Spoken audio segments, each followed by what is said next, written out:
मित्रांनो, आज 12 जून वातावरणामध्ये बदल होणार आहे। 2 दिवसापासून जे वातावरण ढग सुद्धा नव्हतं, त्या वातावरणात दुपारनंतर महाराष्ट्राच्या सर्व जिल्ह्यांमध्ये एक ढगाळ परिस्थिती पाहायला मिळणार आहे। दुपारनंतर वातावरणामध्ये थोडा दमटपणाही दिसून येईल आणि आज नागपूर जिल्ह्यामध्ये भंडारा, गोंदिया, हिंगणघाट, वर्धा इथे काही ठिकाणी स्थानिक वातावरणाचा म्हणजे वळीवाचा पाऊस होण्याचे चान्सेस आहेत। मराठवाड्यामध्ये, विदर्भामध्ये मान्सून येत्या 3 दिवसानंतर म्हणजे 15 आणि 16 तारखेला, जी तारीख तुम्हाला मागेच दिली आहे, आगमन करतोय। मान्सून आगमन करतोय याचा अर्थ तो त्या दिवसापासून पेरणी योग्य बरसेल असं नाहीये। त्यामध्ये दमदारपणा, हलकापणा, ज्यांनी धुरळ पेरण्या केल्यात त्यांना थोडासा दिलासा याच्यामध्ये मिळू शकतो। सर्वदूरची व्याप्ती नाहीये आणि हेच विश्लेषण मागच्या महिन्यापासून करतोय। 13 मेला सुद्धा तुम्हाला एक अंदाज दिला होता की पेरणीच्या तारखा त्यामध्ये जाहीर केल्यात, पण चालतंय। अनेक जणांनी व्हिडिओच्या माध्यमातून आपल्याबद्दल गैरसमज पसरवणं चालू केले, त्यांना ते यश येवो। कारण असं आहे की एका वर्षामध्ये आपल्या फेसबुकला 2,31,000 फॉलोअर्स पूर्ण केलेत। काही लोकांना तेवढे 5 वर्ष लागले बनवायला, तो विश्वास दिलाय म्हणून तेवढे जमलंय। नाही तर शेतकरी जवळपास एक फॉलो करायला सुद्धा 10 वेळेस विचार करतोय आणि खरी कंडिशन ते ह्या आठवड्यानंतरच चित्र स्पष्ट होणार आहे, ते बघूयात।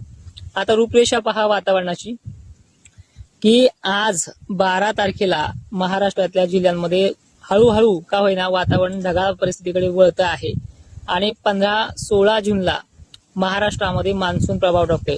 एक गोष्ट लक्षात घ्या, व्हिडिओ अर्धवट पाहून निर्णय घेत जाऊ नका। महाराष्ट्रामध्ये हळूहळू वातावरण सक्रिय होते, 15-16ला ते आणखीन बळकट होत जाईल, पण पेरणीयोग्य पाऊस हा 20 तारखेपासून पुढे आहे। कारण तसं आहे, कारण की मान्सून सोबत ढगांची गर्दी ही 17-18लाच महाराष्ट्रामध्ये सावली आणि टेम्परेचर कमी करणारी आहे। त्यामध्ये सर्वदूर सारखा देखील शितोडे सातोडे सुरू होऊ शकतात 17-18ला, पण 20 तारीख का सांगतोय, कारण की आजकाल हे थोडे तिरके पाऊस पडलेले सुद्धा लोकांना घाई करायला होतात। त्यामुळे तुम्ही 20 पासून घाई केली तरी ती टेन्शन मध्ये येणार नाहीये किंवा नुकसानीमध्ये नसणार आहे। त्यानंतर परिस्थिती जी आहे ही प्रत्येक जिल्ह्यांना, प्रत्येक तालुक्यांना ही चांगल्या पद्धतीची व्याप्ती देणारी ही 20 जून पासून आहे। आज वाढदिवस असल्यामुळे अनेक जणांनी मोबाईल हँग होईपर्यंत शुभेच्छा दिल्यात। त्यांचे उपकार आणि त्यांचा विश्वास तडा जाऊ देणार नाहीये आणि जे काही तुम्हाला वारंवार माध्यमातनं जे काही सांगतात, नाव न घेता टोमणे देतात, त्यांना एक विनंती आहे, दुष्काळ आहे ना, मग शेती साहित्य विकायची घाई सुद्धा नसायला पाहिजे। अंदाज आपले मलाही माहिती आहे, मी 2 वर्षापासून शेतकरी मला सांगतायत की साहित्य विकेपर्यंत अंदाज देतात, परत 8-8 दिवस तोंड दाखवत नाहीये।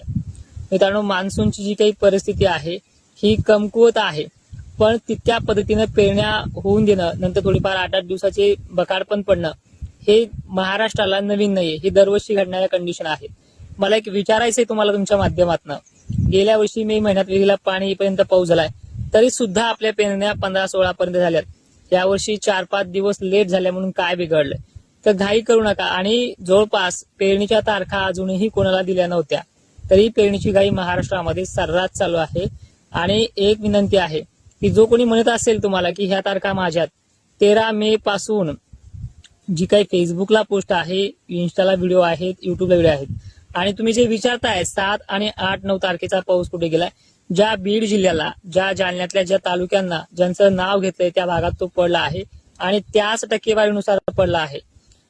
त्याचबरोबर आता सुद्धा ह्या 12 जूनला, 13 जूनला, 14 जूनला जे काही स्थानिक वातावरण होणार आहे ते किरकोळ आहे। त्या तालुक्याची नावं घेत नाही, जे पडेल ते तुम्हाला लक्षात येईल। आज संभाजीनगरमध्ये ढगाळ वातावरण हे उत्तरेकडील भागांना होणार आहे, जळगावला होणार आहे, नागपूरचं, हिंगणघाटचं, वर्ध्याचं, चंद्रपूरचं वातावरण हे मोठं असणार आहे। आजच्या तारखेचं ते वळीवाचा पाऊस असणार आहे। त्या तालुक्यांची नावं घेत नाही, किती पडेल हेही सांगत नाही, कारणही तसंच आहे। पण ह्या 3 दिवसामध्ये खूप चांगला बदल होणार आहे आणि येणाऱ्या 17-18 तारखेपासून दुप्पट बदल होऊन 20 तारखेपासून पेरणीयोग्य पाऊस पडणार आहे। महाराष्ट्रातले सर्व जिल्हे त्याच्यामध्ये असणार आहे। तिथून पुढे सुद्धा काही भागांना 2.5 फूट ओल जायला, काही ठिकाणी 2 फूट ओल जायला 1-2 दिवस सुद्धा मागे पुढे होऊ शकतात, पण घाबरून जाऊ नका। पेरणीयोग्य वातावरण होणार आहे आणि गेल्या वर्षीच्या तुलनेमध्ये पेरण्या 5-6 दिवस लेट आहेत, बाकी मोठा फरक नाही। आणि पुढे चालून सुद्धा परतीचा मान्सून सुद्धा आपल्या तळ्यांचे, धरणांचे, पाण्याचे प्रश्न मिटवणार आहेत. जी अल्निनोची कंडिशन सांगितली जाते बातम्यामध्ये, त्याच बातम्यामध्ये काल 30 जिल्ह्यांना येलो अलर्ट दिला होता. ते हवामान खातं आपल्या भारताचं आहे. आम्ही शेतीत काम करून, शेतामध्ये जी काही कष्ट करून, जे काही 4 पैसे जमा करून, जो काही ऑफिस उभारलंय, ज्यामध्ये लॅपटॉप सारख्या, कॅम्प्युटर सारख्या सिस्टम उभारून ज्या मॉडेलवरती अभ्यास करतोय, ते मॉडेल तुमच्या विचारात घेऊन तुम्हाला कशा पद्धतीचा अंदाज लागतो ते सांगण्याचा प्रयत्न करतोय.